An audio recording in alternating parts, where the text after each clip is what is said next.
Okay, welcome. This is the June extracurricular meeting. This is Steve Miller, the chair. If we go around and introduce board members and admin, take a roll call. You're first. I didn't hear what you said. Just say your name. Roll call, if you're present. Bucky Scott is here, if others can introduce themselves. I'm not sure who's on the committee. Bucky Scott. Julia Olafson. Eileen Schmidt. Okay. As far as an agenda, I don't know if you distributed anything. Basically, the agenda that we have is to do a recap, a spring recap, summer and fall forecast, update on the turf, huddle, and fundraising. And that's really all that I had. I don't know if anybody has. Steve also had a Van update. Okay. All right. And then I also added bocce, unified bocce, looking at unified bocce as a sport. Okay. All right. If we want to start with the spring recap. Yeah, I can give you a spring recap and then a total year recap. Spring we just finished today with softball. They reached the first round of PIAA playoffs and lost to Westchester East. But they had a great year, and that was our first team. And you might have to correct me because this could be one of those banner moments. Mm-hmm. I believe it was our first team in states since 2013. I think it was in 6 years. So 15 Or maybe. 15? Yeah. Is 15 the Yeah. date? Yeah. Okay. So it's still first team in states since, Yep. since 2015. Yeah, they do have a couple division titles that Yep. haven't been on banners since in between then. But Right. So besides softball, we also had some fantastic track performances. Obviously, Hannah Kasner came in fourth at the state track and field championships in javelin. She also played on the softball team, so she double dipped here in the spring, which is pretty impressive. And she didn't practice javelin very much, so she had a very busy year. picked it up as a side activity in 9th grade and finished fourth in the state. As a side activity. She also today was named the Pottstown Mercury Female Track and Field Athlete of the Year, which is pretty cool also for her, and a testament to our track program. We also had two other athletes. Connor Stewart, Mason Jolivet, and then Hannah were at districts for track, and they all did a great job. Let's see, who else do we have for the spring? I can tell you though for the year, which was probably more impressive, of the 23 sports. So if we count cheer in there, so now we're at 25 sports for both high school and middle school. 17 of those reached postseason, which is pretty amazing because we're not that big of a school.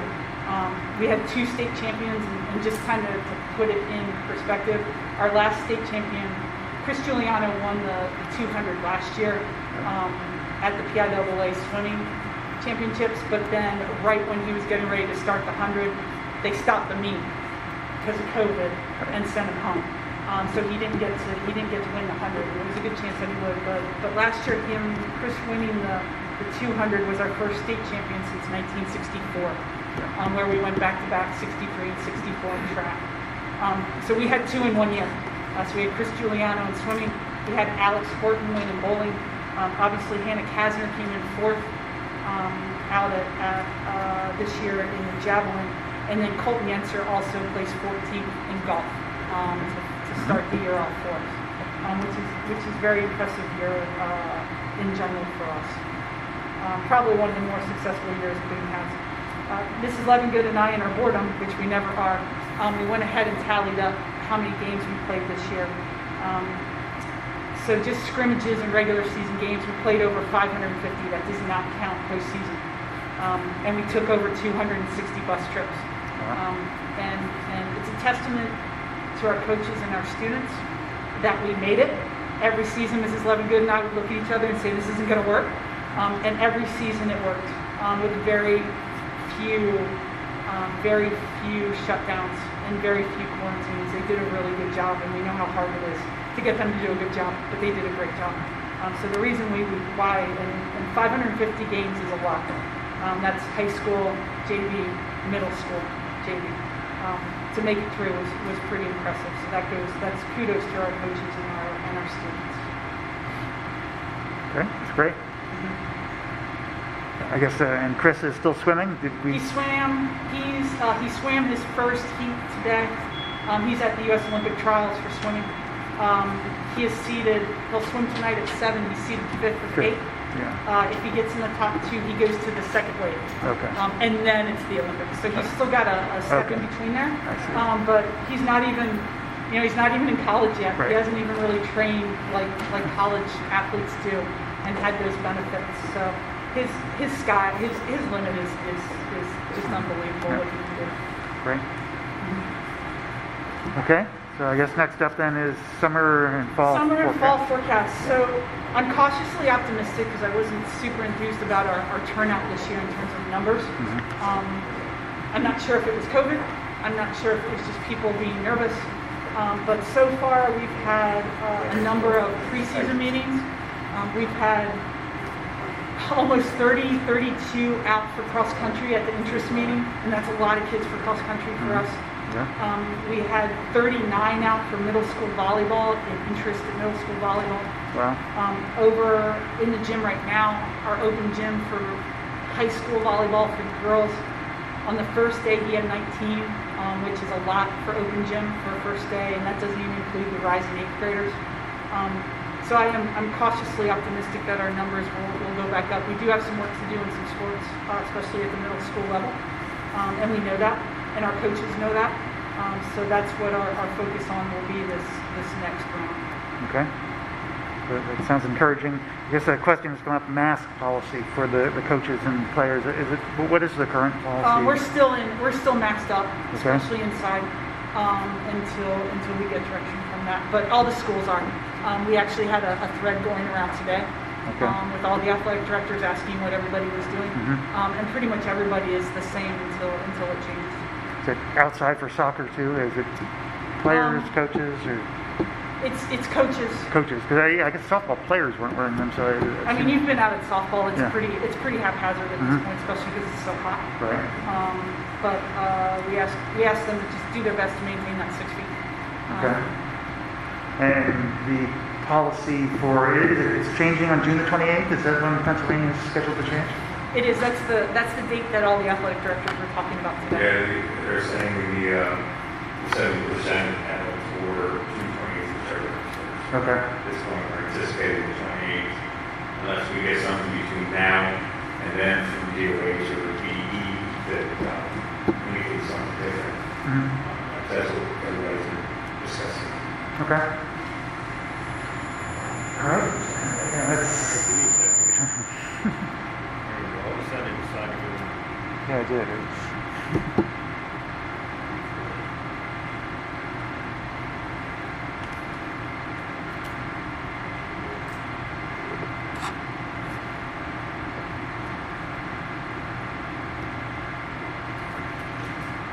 Okay. Testing. Nothing now. Okay. Temperamental. Hello? Next item is the turf update. Right. So they were supposed to start today. They wanted to start on Saturday, but with graduation, we got a little nervous with the rain. So they hopped another project in front of us. They'll be here tomorrow. We'll go over the tear out part doesn't take very long. So they'll be here tomorrow to talk the final logistics of tearing out, and they'll start right away. Okay. And the current turf, are we moving that somewhere, or?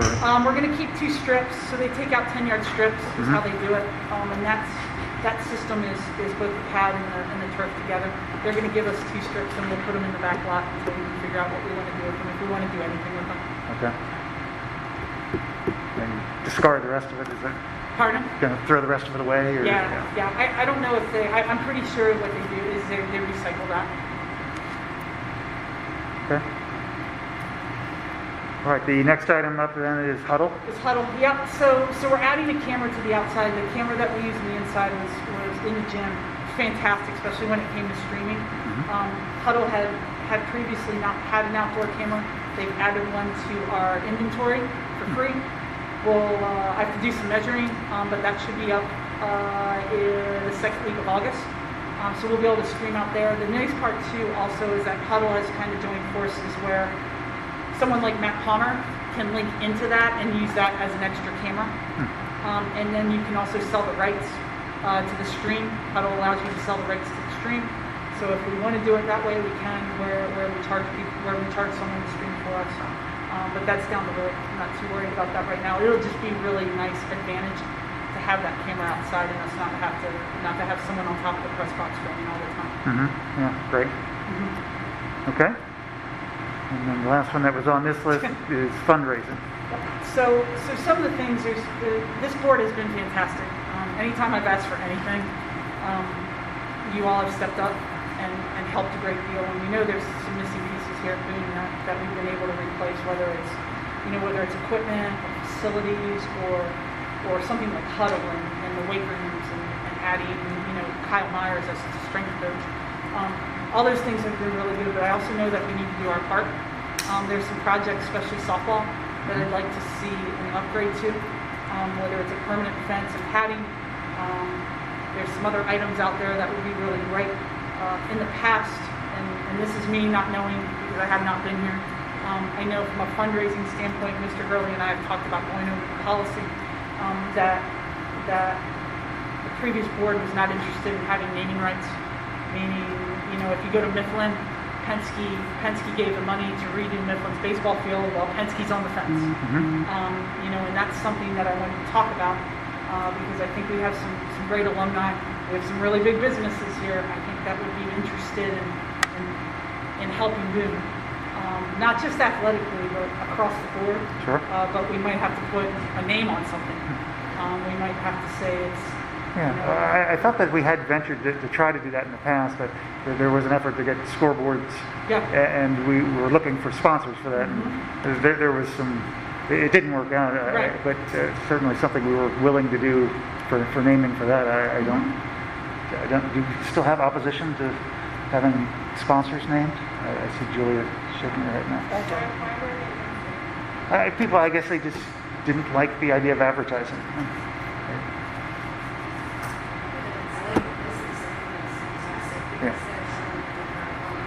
Right. And we have a couple. We have the power generator, and we have Scarrow in the township, but even maybe just across. And I know that they contribute a lot to others. So.